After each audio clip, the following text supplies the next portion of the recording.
Hey, everybody. Welcome back to a surprise, relatively damaged live with Kyle. Now, you guys don't know Kyle, but I do. And he's pretty freaking amazing. He wrote Decide Your Destiny, which is a book designed to extract more humanity in your heart and soul and disrupt the current order of things negatively impacting your life so that you can break through your limitations to a new paradigm that brings forth your greatness. I've known Kyle for, I want to say, a little over a year now. He's an amazing soul, and yeah, he's just got a great big heart. So, welcome, Kyle. I'm so glad you're here. And guess what? He's going to introduce me. Yeah, I am. Thank you, Angela. I don't know if I'll do it as good as you because you certainly are the pro, but thank you. And yeah, Angela and I guess we first connected through a podcast. And then from there, we kind of learned over time that we were both working on a book behind the scenes. And it kind of just slowly evolved. And it was kind of like two lanes just slowly kind of merged together with like what we were doing in our pathways and the books that we were writing. So obviously today we've got Angela Talent, the extraordinaire, and the lady who has the amazing podcast. And she's also written a book which I've thoroughly enjoyed because I don't generally read lots of poems, but like every single poem struck a different chord in me. So she's written a book, Poems from a Lost Soul, and it's just an incredible book where I really feel like it's going to actually allow people to become more vulnerable, more connected to the side of them that has maybe experienced trauma and challenges, and not just neglect that side, but tap into that side and find the strength from that side of themselves. Oh, wow. That was amazing, Kyle. Thank you. I think that one of the things that as we were talking and about our books and things like that, is that, you know, my book is great for using it to connect and see, okay, where am I still triggered and things like that. Whereas your book is like, okay, you know what? Here you have this heart wound or this soul wound. Here's how to heal it. Here are all these steps that you can take. And you talk really about your life and your experience in healing yourself, including the hole in your heart, which, a lot of people probably would have considered what you did woo woo. Oh yeah, definitely. A lot of my friends. I mean, at the time, I pretty much had like a tiny, small group of people, and I guess that's probably like a first bit of advice: is get you some good people if you're going to do anything remarkable in your life. Get you some good people around you that are bought in, supportive, and on the same mission, focused on the same mission with you, because it gets pretty dicey when you've got everyone else around you who, funnily enough, became like this is before the internet, the haters and the trolls and everything. But I had people around me that were that, and friends and family that were just kind of not really voicing their opinion and not agreeing with what I was doing. Um, and I was guided by someone else to try this way of healing my heart. And I didn't fully know, so I had to be bought into his mission. Sometimes when you get a mentor, like sometimes when you get someone that's going to guide you and you trust them, you kind of have to let go of the reins a little bit and go, you just say when and where, and I'll follow you. And that's kind of what happened for me. Now, you were talking about those times that you didn't maybe even trust yourself, and there were people around you, trolls of the real world, that were, or they were saying you can't do it that way. I mean, including the doctors. In your book, you talk about a doctor being so very upset that you weren't going to follow their protocol. How did you? I mean, did you know on a soul level, like you were just making the right decision for you? And if so, what did that feel like?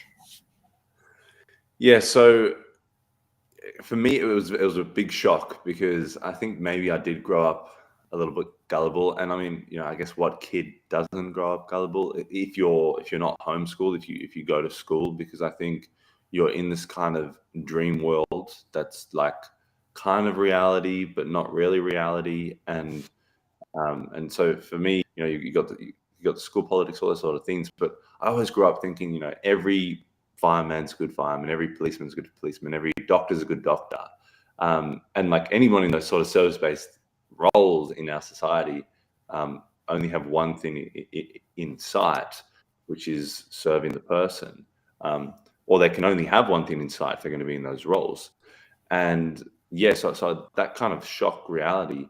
And I actually had someone kind of explain to me, hey, listen, there's going to be many different things involved here.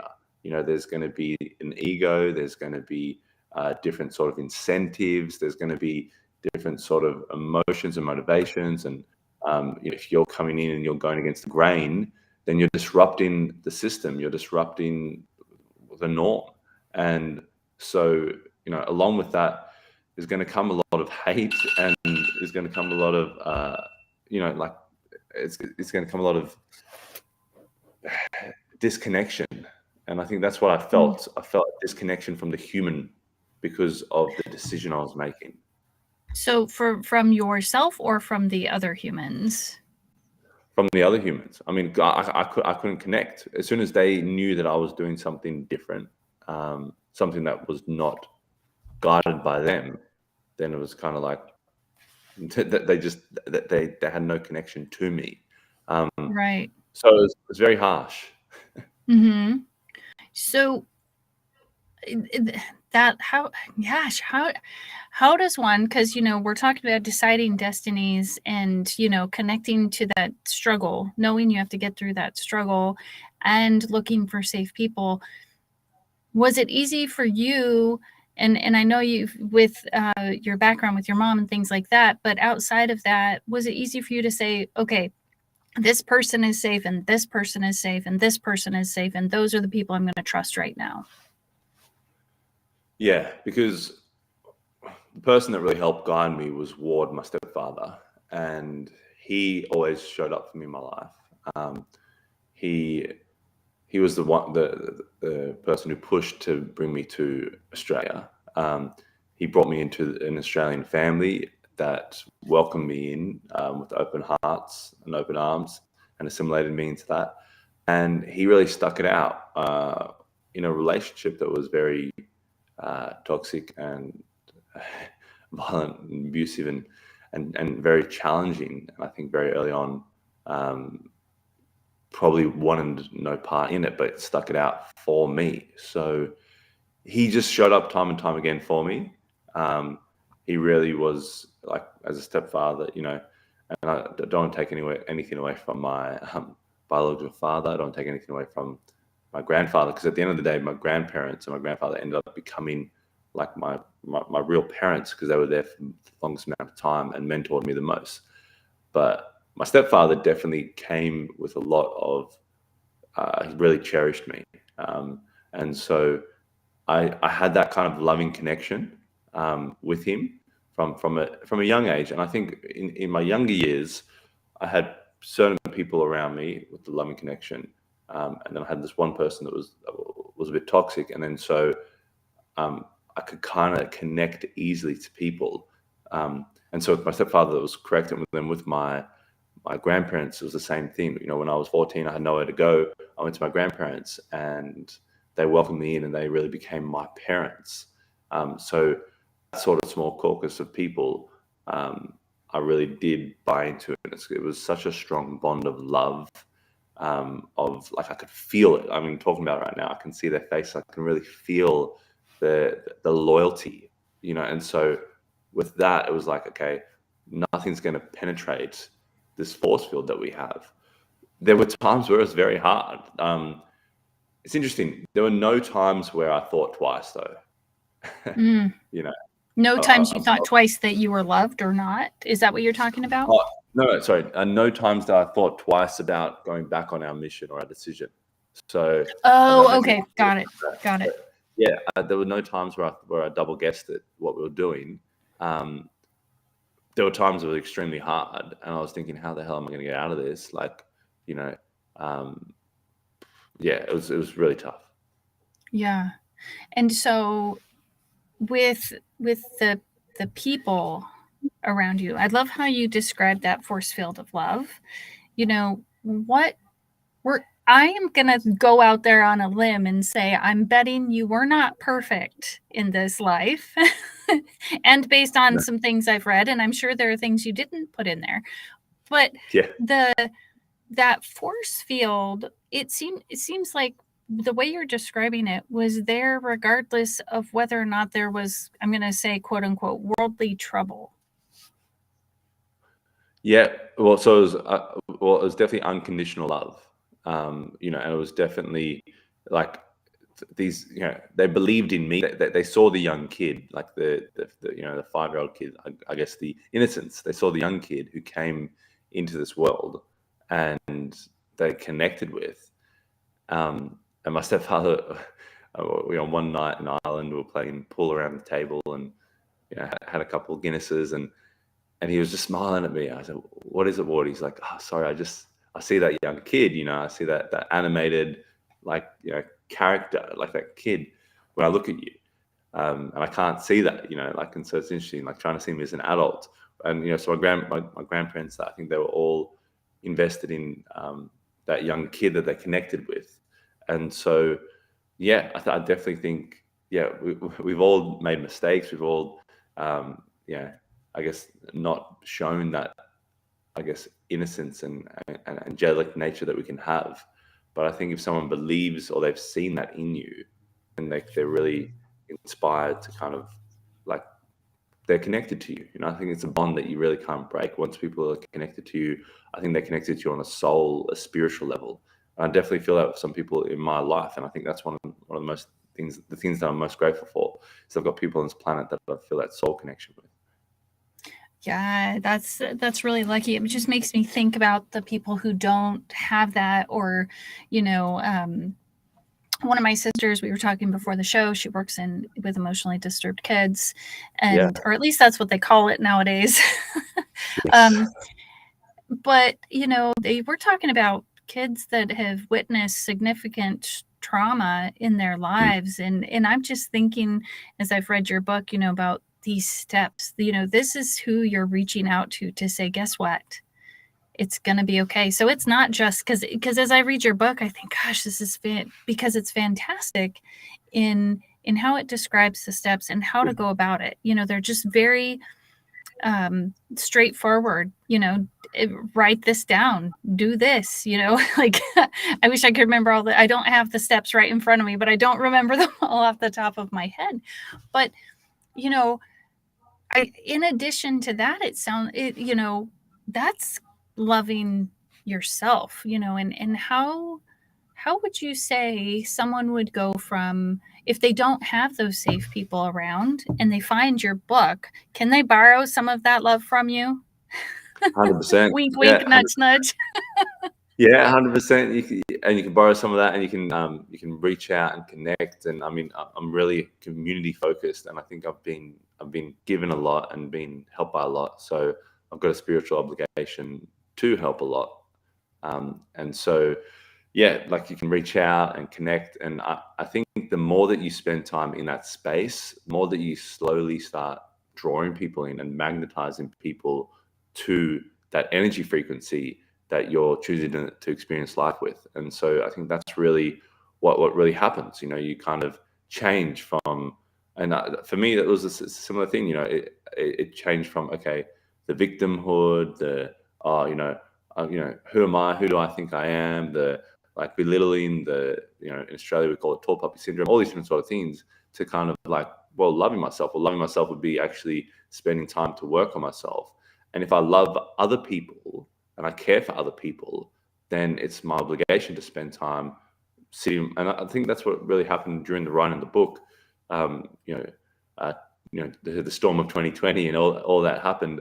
I just kind of zoned in and focused on, all right, the the world outside's going wild, um, which was funny because the world on the TV box was going wild, you know, at the start of 2020.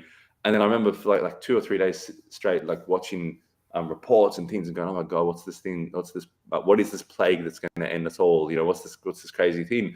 And then I looked out my window, and I saw more people than ever outside walking their dogs, talking to people, interacting, and I was like, oh my God, there's this world, and then there's this world, and they're two totally separate things, because when we get those reports and those uploads and those drama, the clickbait things, it's this box, Yeah. and so but the whole damn world's out there, and that can bring us so much peace, so much happiness. Just looking at the beautiful nature now, like, it can bring you presence. It can just bring you. You can talk about love and loving people. It can feed you love. So for me, I was focused on that world for I think 48 hours straight, and I don't usually watch news or media or anything like that. I stay up to date with things, but I don't consume hours of it. And I all of a sudden I just started feeling this anxiety and this depression and all those sorts of things. And it was just and then I went outside and looked at the world. And I went, you know what? Like, it's time to conquer myself. Like, there's a lot that I've got to work on. There's a lot that I need to get better at. There's a lot that I need to get stronger at. And I think that spiritual strength was really a curiosity for me. Like, how strong can I get me? Because then if I can get strong, then I can help serve other people. And I think Jordan Peterson said this in a great way. I can't remember. It was something like, be the strongest man at your father's funeral. Like that, like in terms of an aim, like that's an aim you want to have. And I remember being at my grandfather's funeral. It was like a father to me. And I was one of the people that they like, it was so grateful. They gave me a chance to read a eulogy. And there were 278 people at this funeral, like with a few days turnaround. Never spoke in front of that many people. It was just insane. And I remember getting up there. I can't even really remember like what I said, but I just kept that sort of what he said in my mind, like, be the strongest person here. Doesn't mean that I don't feel. It doesn't mean that I don't connect or have emotions, but I want to be here for these people that have been here for me my whole life. And, how can they kind of lean on me for this short period of time? Yeah, I think in some ways the person that is okay with all of the feelings, whether they like them or not, or whether they find them helpful, or the whole spectrum of feelings, that actually lends to that strength, that they can look at the sadness, they can sit with it, they can look at the anger and try to understand it.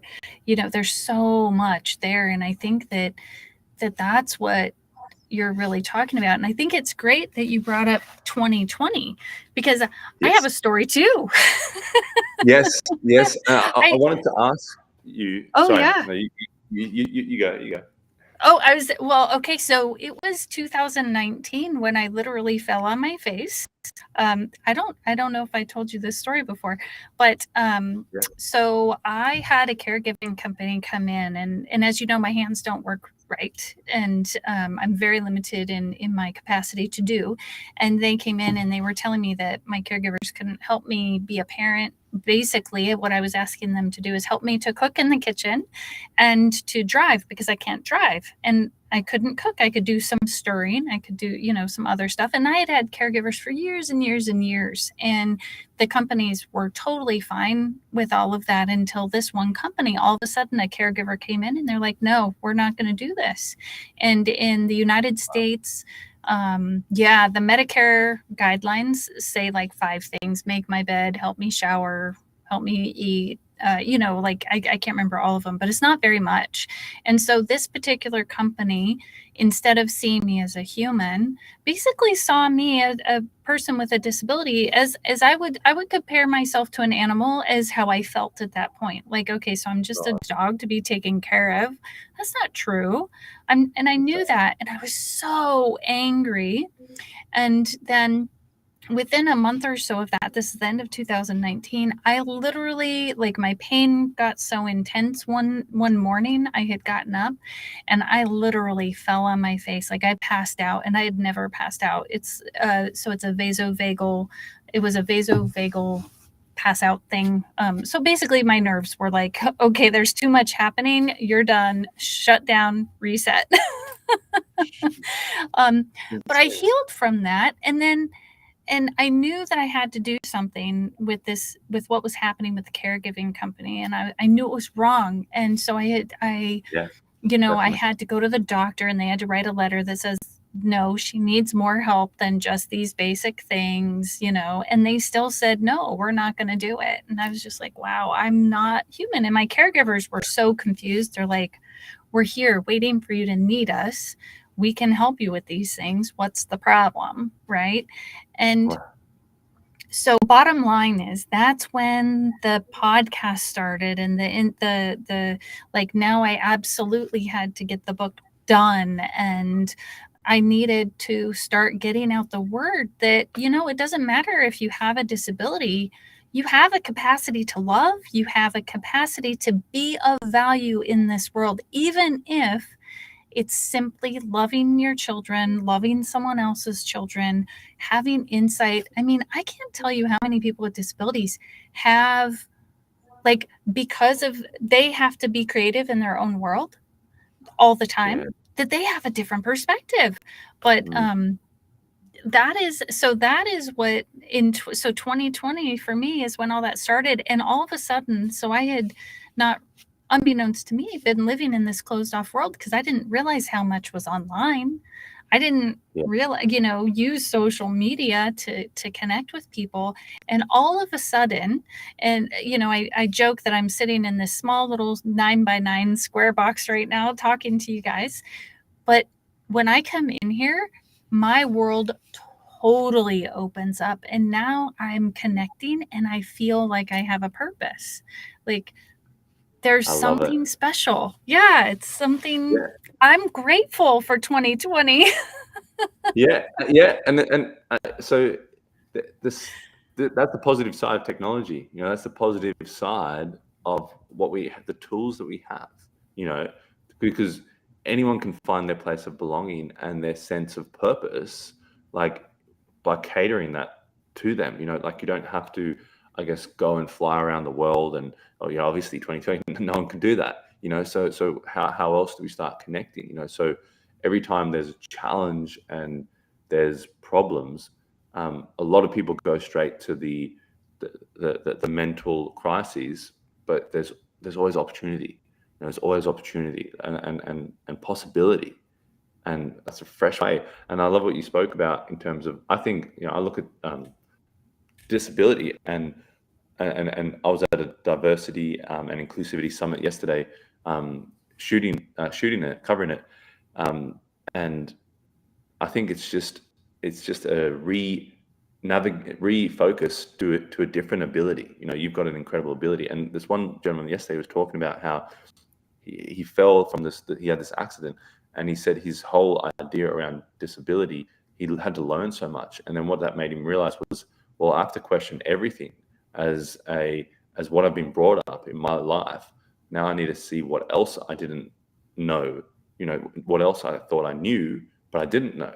And it was just like that thing of like, we need to actually realize that we need to question ourselves and be open to learning. And I was like, this guy has an ability that lots of people I meet every day don't have, because they go, okay, I've learned this much. This is where my beliefs are going to stay. And a lot of people become like, they have belief addictions. You know, belief becomes another drug that they enjoy. And Mm, so this is where I'm going to stay. This is what I'm going to do. I'm not going to shift. I'm not going to change. I'm not going to try and learn something or see it in someone else's viewpoint. Nope, this is where I'm going to stay. I'm like, this guy's got a superhero ability, because he can actually bust through that. And you as yeah. well. I think, you know, you're guided so much by your heart. You know, everything you do. Every time I chat to you, you know, you help me with some tech things. You know, you sent me that photo of that video. Like everything, like I can see it's guided by your heart and service, and so, and that should never be diminished. I wanted to ask you, in your poems, you spoke a lot about love, and I think that's one of the things that I really like in your book. You know, you shared a lot about love, and I really kind of, it sparked a lot. You know, like it really connected, and the way that you articulated love in quite a diverse way. You can answer this or not, but you let me know. Yeah. But was was that were you talking about multiple different loves, multiple different, like like I'm not saying multiple different people, but I'm saying like with different relationships, like whether it's familial, and then um, you know, like younger and like like Yes. people that you're in. So yeah. Yes. Yes. Yeah, I know one of the poems was about my grandfather. I know I questioned, there's unrequited love. There's the sisters, sisterly love. There's a lot of it was desperate looking for what is love. I don't know if you really picked up on that, but I Yeah, I you're questioning. couldn't. Yeah, I could not, and I felt lost because I didn't understand. I didn't know. Like, it seemed like so many people in this world knew exactly what it was to love or what it felt like, and I was just so confused. I had I didn't understand it. Do you think that's social pressures? Like, because sometimes you'll like I've found in previous relationships, sometimes I'm like competing with Disney because Disney has articulated this vision of love for this this lady that I'm with, and I'm like, man, I don't know if I can be that sort of flying in with roses popping out my eyes and like yeah. and you're trying your best, like you're trying your best to do it, and then you watch Disney later and see, look at him, look at the Beast from Yeah, Beauty and the Beast, like you actually may have a very good point there as far as that goes, because I grew up without my dad, and it sounds like you grew up with, I mean, from what I read, with your mom and the dynamic there, yeah, that there would be this wondering and this question, and I did the same thing. Like, yeah, it's supposed to be all rainbows and butterflies is what I say, and it never was. And so that's why I think it was so confusing to me, that how could you, what is love? And and I blamed myself a lot of times. I took responsibility in a lot of the poems. You'll see me trying to take responsibility for someone else's yeah. behavior. And then by the end of the poem, I'm like, wait, no, I can't do that. But I mean, I really was doing those things in real life, for real. Can I ask you? Embarrassingly enough to say. Can I mean, I really did find it fantastic. Like, and I want to ask you, was it easy? Like, what was the kind of the process of converting those emotions, those experiences, those stories? Because you could have easily written paragraphs and pages and like passages into a poem. Like, how did you go about that? Like, what was the process? Because I've read poems. I love poems, but I just haven't written them. So Yeah, that's a fantastic question. How would I answer that? It's almost how I think. I jump from this line to this line. It's how I would say, um, it's how I process those emotions, yes, in that this thought comes and then this thought comes that may not connect.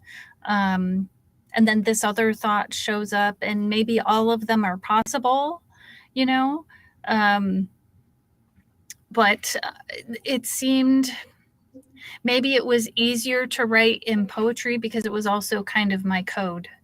So no one really knew exactly what I was talking about, yeah, yeah, because it was my secret code and only I could know what it really meant to me. But and then yes, the introduction to the book, or the letter to you in the beginning of the book, there's this knowledge that came by, because I mean, these poems are written over a long period of time, that when you read it and what you get from it, because there's this kind of code to it, it literally becomes yours, whatever it triggers inside of you. And now that poem is also part of you. So that's what I think is really beautiful. We don't think about it as much in nonfiction and fiction, but poetry, I think it's a little more obvious.